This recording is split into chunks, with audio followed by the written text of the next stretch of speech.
देश में होने वाले लोकसभा चुनाव को लेकर हरियाणा कांग्रेस पूरी तरह से तैयार है। इस चुनाव में पार्टी क्या घोषणा करेगी, इसे लेकर दिल्ली स्थित हरियाणा भवन में कांग्रेस की बैठक हुई। जानते हैं इस बैठक में क्या हो रहा है और क्या घोषणाएं होंगी। दीपक बावरिया कांग्रेस प्रभारी हरियाणा के, इन्होंने क्या कुछ कहा।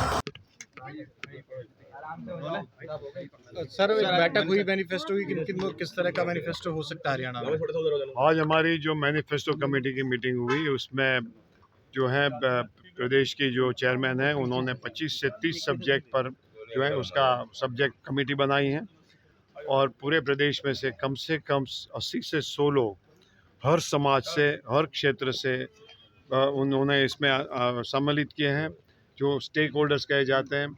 और मैं समझ रहा हूँ कि आने वाले दिनों में हरियाणा में जब कांग्रेस की सरकार बनती है उसका ये प्रारूप क्या होगा, इसका एक ये छोटी सी झलक है कि जहाँ घुमंतक में से भी हैं, जहाँ एससी में से भी हैं, जहाँ मुस्लिमों में से भी हैं, यहाँ अपर कास्ट में से भी हैं, हर समाज के हर क्षेत्र से लोग हैं, व्यापारियों में से हैं, तो जो है पटरी वाले लोगों के प्रतिनिधि भी हैं।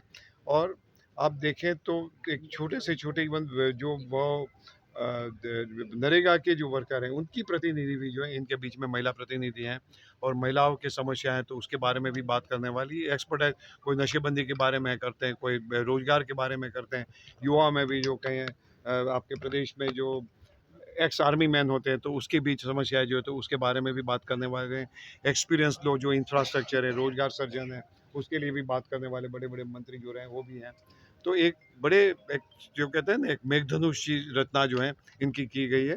और मैं बड़े दावे के साथ कह सकता हूँ कि आने वाले दिनों में कांग्रेस का जो रोड मैप बनेगा, ये सभी सेक्शन जो हैं, समाज के हर सेक्शन, गरीब से लेके समाज का जो है एक रोजगार वाले हैं, बड़े उद्योगपति वाले या तो व्यापारी हैं, सबके बारे में जो सोचते हैं कि हमारी सरकार इस प्रकार से बननी चाहिए, वो उसकी भावना को रिफ्लेक्शन दे, इसी प्रकार का रोड मैप बना दें। इसी प्रकार की ये मैनिफेस्टो कमेटी की रचना की गई। उन्होंने अपना रोड मैप बना लिया है।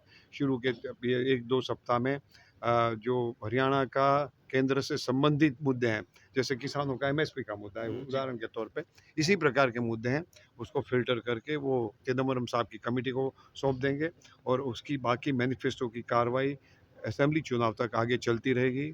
हमारा टारगेट है कि लोगों से संवाद करके, लोकतंत्र में लोग ही सरकार होते हैं तो उसकी क्या भावना है, उसके क्या सुझाव हैं, कांग्रेस की सरकार बनती है तो उसका रोड मैप क्या होना चाहिए, कार्यक्रम क्या होना चाहिए, उसकी इंफॉर्मेशन इकट्ठी करेंगे, उसके सुझाव इकट्ठे करेंगे और इसको जो है पूरा एक स्वरूप देंगे। चुनाव समिति की आज बैठक है सर, उसमें हरियाणा पे चर्चा होगी और जो पैनल बनाने का कार्य था क्या वो कंप्लीट हो चुका है सर?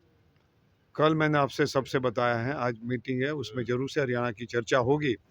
कहाँ तक होगी, कितनी होगी, मगर मुझको उम्मीद है 2 से 5 सीट तक तो फाइनल आज हो जाना चाहिए, अन्यथा 2-3-4 दिन और लग सर, एक जाएंगे। आइडिया बेसिकली कि 3-3 का है, 5-5 का है, कितना बड़ा पैनल बना के आप लोग भेज रहे हैं? नहीं, ऐसा नहीं होता है। चर्चा तो हर नाम की होती है। जो भी आते हैं, जो भी कमेटी मेंबर के पास होते हैं, प्रदेश के लीडरों के पास होते हैं, मेरे पास कुछ आए हुए लोग होते हैं और स्क्रीनिंग कमेटी के मेंबर के पास भी कई नाम आते हैं, तो उसकी चर्चा होती है। सब लोगों खुले मन से होती है, किसी के लिए दरवाज़ा बंद नहीं, और उसमें से कुछ निष्कर्ष निकाल के उसको शॉर्ट लिस्ट करते हैं। ठीक है सर, थैंक यू। शामिल हुए हैं, चर्चाएं चल रही हैं कि वो भी कैंडिडेट पैनल में हो सकते हैं, ऐसा बस मुझको कोई इन्फॉर्मेशन दावेदारी है उनकी, नहीं है सर? मुझको इन्फॉर्मेशन ठीक है सर, थैंक यू।